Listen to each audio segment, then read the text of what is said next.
নমস্কার, আপনারা দেখছেন তুহিনার হেলদি রান্না। আজ আমি তৈরি করেছি ফ্রুট কাস্টার্ড। ভিটামিনে ভরপুর লোভনীয় এই রেসিপি দারুণ টেস্টি। আপনারা বাড়িতে অবশ্যই ট্রাই করে দেখবেন। খুবই ঝটপট হয়ে যায় এই রেসিপি আর ভীষণই সহজ। সবার প্রথমে আমি দুধ কড়াতে দিয়ে দিলাম। এই দুধটা আমি ফুটতে দেবো। এখানে আমার হাফ লিটারের বেশি দুধ আছে, তবে এটা 1 লিটারের কম। এইদিকে দুধটা ফুটতে থাক, অন্যদিকে আমি একটা বাটিতে একটুখানি জল নিয়ে নিয়েছি আর এতে আমি দিয়ে দেবো কাস্টার্ড পাউডার। যে কোনো মুদিখানার দোকানেই এই কাস্টার্ড পাউডার পাওয়া যায়। আমি জলে এই কাস্টার্ড পাউডার গুলে রেখে দেবো। আর এইদিকে আমার দুধ ফুটে গেছে। এবার আমি এতে হাতা দিয়ে দিলাম আর আমি এখানে জলে দিয়ে দিচ্ছি 1 চামচ করে 2 চামচ কাস্টার্ড পাউডার। এই পাউডারটা আমি গুলে রেখে দেব আলাদা জায়গায়। আমি সরাসরি এটা দুধে দিলে দলা পাকিয়ে যাবে, তাই আমি আলাদাভাবে জলে গুলে রেখে দিচ্ছি। এই কাস্টার্ড পাউডার একটুখানি দুধেও গুলে রাখা যায়, তবে আমি জলেই গুললাম। এদিকে আমার দুধটা বেশ কিছুক্ষণ ফুটে গেছে। এখন আমি এতে দিয়ে দিলাম চিনি। আমি এখানে আধ কাপ চিনি দিয়ে দেখব যে কীরকম মিষ্টিটা হয়, তাই প্রথমে আধ কাপ চিনি দিয়ে দিলাম আর ভালো করে নাড়াচাড়া করব কিছুক্ষণ, যাতে চিনিটা গুলে যায়। কিছুক্ষণ দুধে হাতা দিলেই আমার চিনিটা গুলে যাবে, তাই আমি কিছুক্ষণ হাতা দিয়ে দিলাম। আর আমার দুধটা একটু আগে থেকে মরেও গেছে। এবার আমি এতে দিয়ে দেব সেই আগে থেকে গুলে রাখা কাস্টার্ড পাউডারটা। দুধে কাস্টার্ড পাউডার দেওয়ার সঙ্গে সঙ্গেই এটা জমে যেতে পারে, তাই এই পাউডারটা দেবার সময় একটুখানি আমি এটাকে গুলে নিয়েছি আর তারপরে এটা দিয়ে দিলাম। আর দেবার সঙ্গে সঙ্গেই দুধটাকে আমি অনবরত নাড়াচাড়া করব, যাতে কোনোভাবেই কোনো জায়গায় দলা পাকিয়ে না যায়। এখন এই দুধটাকে আমি কিছুক্ষণ ফুটিয়ে নেব আর অনবরতই এটা নাড়াচাড়া করতে হবে। এই কাস্টার্ড পাউডারে কর্নফ্লাওয়ার দেয়া থাকে, তাই দুধটা আমার আগের থেকে অনেক ঘন হয়ে যাবে। যত ফোটাবো দুধটা ততই ঘন হয়ে যাবে।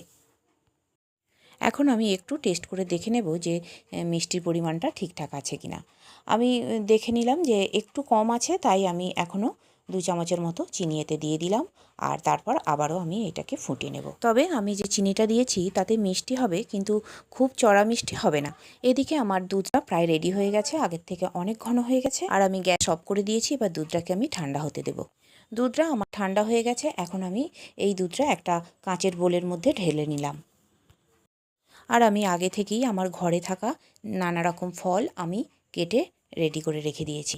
এখানে যে কোনো ফলই দেয়া যেতে পারে, তবে লেবু জাতীয় ফল না দেওয়াই ভালো।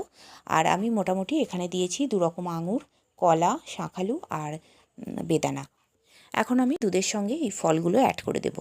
সব রকম ফলই আমি এখানে দিয়ে দেব, তবে একটু একটু পরিমাণে ফল আমি রেখে দেব। ফলগুলো সাজানোর জন্য শেষকালে কাজে লাগবে। সমস্ত ফলগুলো দুধের সঙ্গে মিশিয়ে দেওয়ার পর একটা চাপা দিয়ে আমি এইগুলোকে ফ্রিজে রেখে দেবো প্রায় 3-4 ঘন্টা, কারণ এটা ঠান্ডা হলে দুর্দান্ত খেতে লাগে।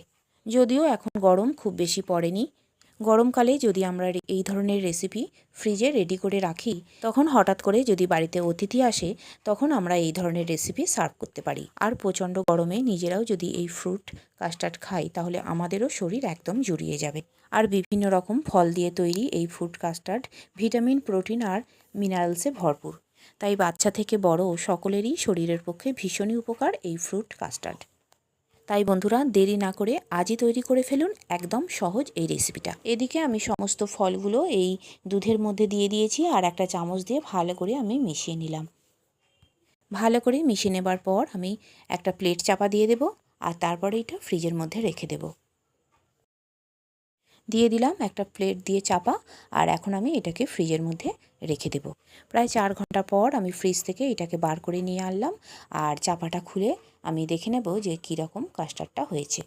আগের থেকে আরও এটা জমে গেছে। আর এখন আমি বাকি যে ফলের টুকরোগুলো রেখেছিলাম সেইটা দিয়ে ভালো করে সাজিয়ে দেব ওপরটায়। আর বন্ধুরা, আমার রান্না যদি ভালো লেগে থাকে আর যদি নতুন নতুন তেল ছাড়া রান্নার রেসিপি পেতে চান, তাহলে আমার চ্যানেলটিকে সাবস্ক্রাইব করুন আর পাশে থাকা ঘন্টাটি বাজিয়ে দিন। আর লাইক, শেয়ার, কমেন্ট করতে কিন্তু একদম ভুলবেন না। তৈরি হয়ে গেল আমার দুর্দান্ত স্বাদের ফ্রুট কাস্টার্ড। এখন আমি এইগুলোকে ঠান্ডা ঠান্ডা বাড়ির সকলের মধ্যে সার্ভ করব। আর আমার রান্নাটি দেখার জন্য সকল বন্ধুদের জানাই ধন্যবাদ। ভালো থাকবেন।